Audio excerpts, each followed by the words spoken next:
Yeah, the second of the five is to have, this might surprise you, but the second one of the five is to have a good digestion.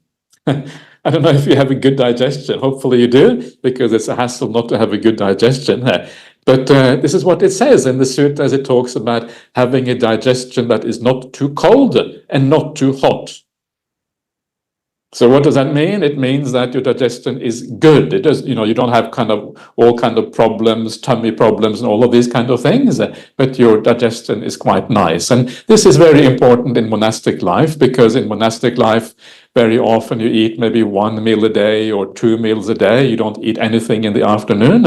And then it may be quite difficult, if you have a bad digestion. So a good digestion actually is very important.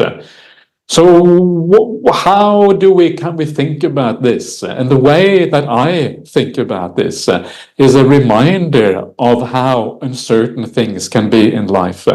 I see many monastics that enter monastic life and they have really good digestion when they start out, and then they may go to a different culture and eat all kind of strange food, and after a few years the digestion is completely shot and they can't, and they have lots of problems because of that.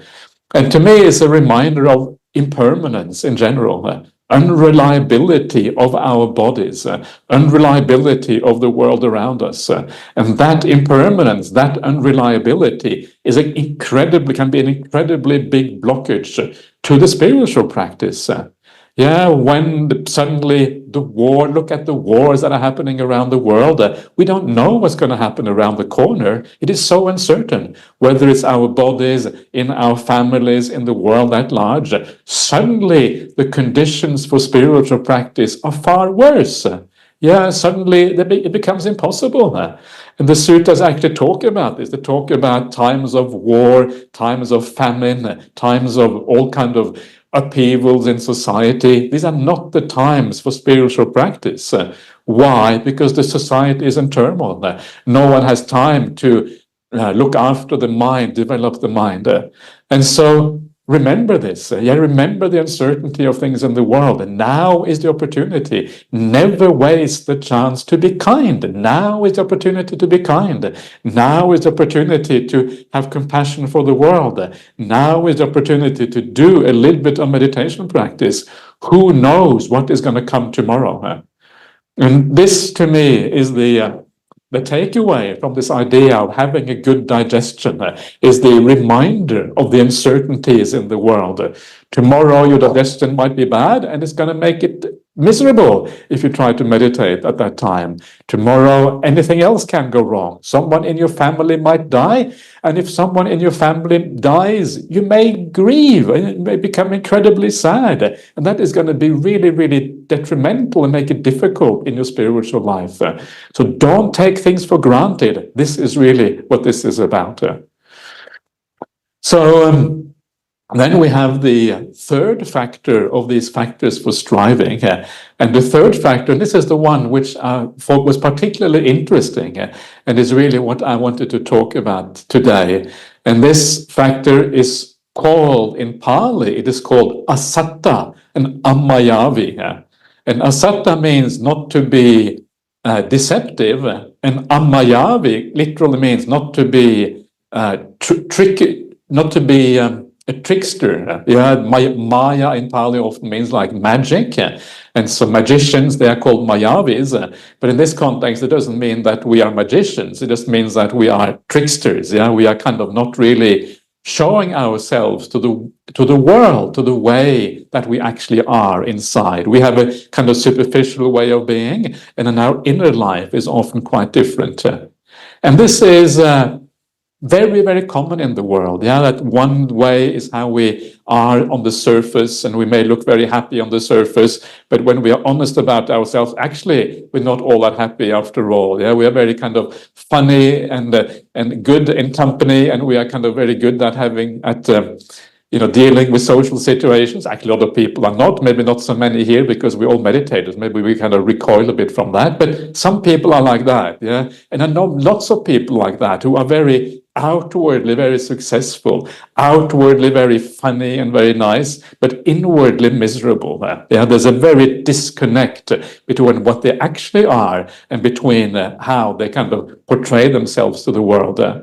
And I would say that it is a great benefit to have more integrity in our lives, not to always put on a face, not to pretend that we're always happy when in fact we're not necessarily happy. It is okay not to be happy all the time. It is okay to suffer. The Buddha says there is suffering in life, so why not accept that? And when we live with greater integrity and our inner life and our outer life are more aligned with each other, actually, it takes away a lot of tension in life. It's very tiring to always kind of live up to some kind of external standard that is kind of foisted upon us by society at large or by the expectations of the world around us. It is very painful.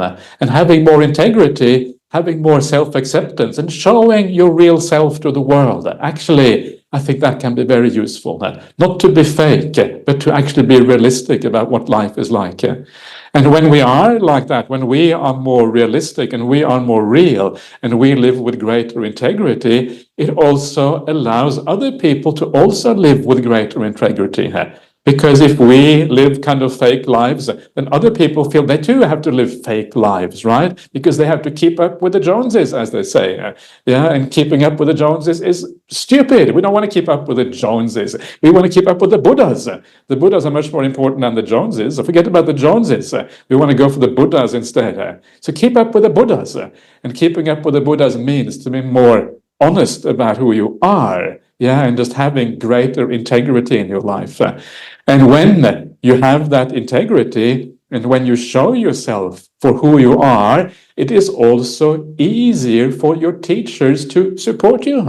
Because if you are honest and you say, yeah, I'm having these problems in meditation, I have this kind of issues, yeah, and or yesterday I had a good meditation, or whatever it might be, then it is possible to help you. It is possible to give you some advice.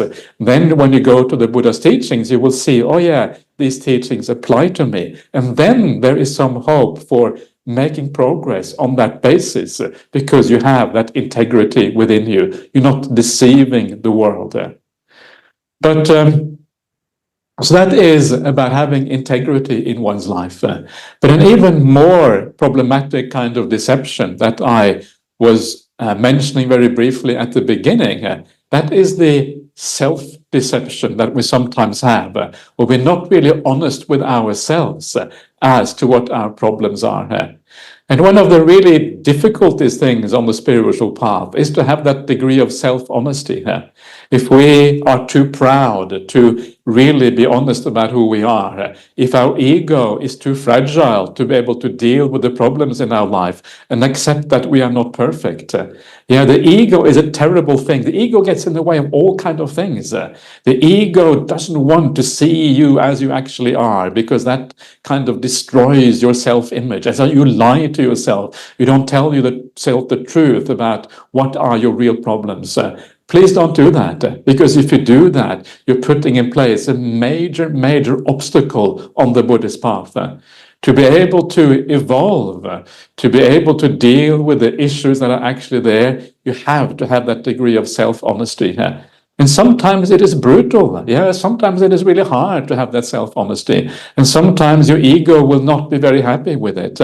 But if you do dare to have that self-honesty, that is where you make progress. And the Buddha goes so far as to say that these are like treasures in life. If someone points out a problem in your life, and even though your ego kind of resists it, if you are willing to look at what your life really is like, it is like a treasure, because it opens up a possibility of making progress on the path, because you start to see the problems that are actually there. So be honest with yourself, not too honest, not honest at the wrong time, because sometimes the ego is too fragile to be able to deal with it, but honesty at the right time. And when you're honest at the right time, then things will start to unfold in the right way as a consequence. So this is the kind of the honesty towards ourselves, understanding ourselves. And of course, this fits in with the idea of metta as well. It fits in with the idea of compassion for ourselves. It fits in with all of these ideas, because if you have a degree of metta and self-acceptance, it means it's easier to also be honest about yourself and then see what is actually going on. And then there's some kind of hope of coming out of these kind of little deceptions that we have in our life. So deception is fundamentally problematic on the path in so many different places.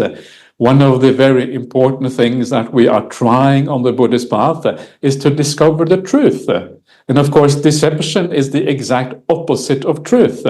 And so deception really means that we're not practicing the path properly, that we are hiding behind things, and the truth cannot really be found. And if we don't find the truth, if we are walking in darkness, if we are deluding ourselves, how are we possibly going to make good decisions in our life? Good decisions rely on the idea of being truthful and being honest, and then moving forward as it actually is. So be very careful with the ego. Yeah, the ego, to my mind, is very often kind of a terrible thing. The ego is very, I don't know, I find it very disconcerting sometimes to see the ego and how stupid it is and how much detriment it has in our lives. And so watch that in yourself. Yeah, see how it destroys so many of the good qualities within you. Sometimes someone may say something bad to you, or your ego may feel hurt or whatever way. And the moment your ego is hurt, very often we become cold, we become hard, we reject other people. All of these things really come out of the ego. The ego is really quite a terrible thing in that particular sense. So by being able to let go a little bit of the ego, we're letting go of so many of these mechanisms that actually destroy some of the beautiful qualities that otherwise we actually may have. Don't be too hard on yourself. Don't think that you can let go of the ego straight away. You can't. And if you cannot, and the ego kind of rears its ugly head or whatever, that is okay. But just be aware of it and see the damage it does. And as you do that, you will be able to let go of it a little bit more. And then the spiritual path starts to become more powerful as a consequence. So much of Buddhism is about having this clear-eyed idea of reality, understanding who we are, understanding our issues, and then gradually moving in the right direction. So that is the idea of not being devious, not being a trickster, but having a degree of integrity, showing ourselves who we actually are, being honest with ourselves. Asatta amayavi, the third factor of these factors of making a right effort. If you're not being honest, then why would you put forth right effort? Because the effort is precisely about discovering truth.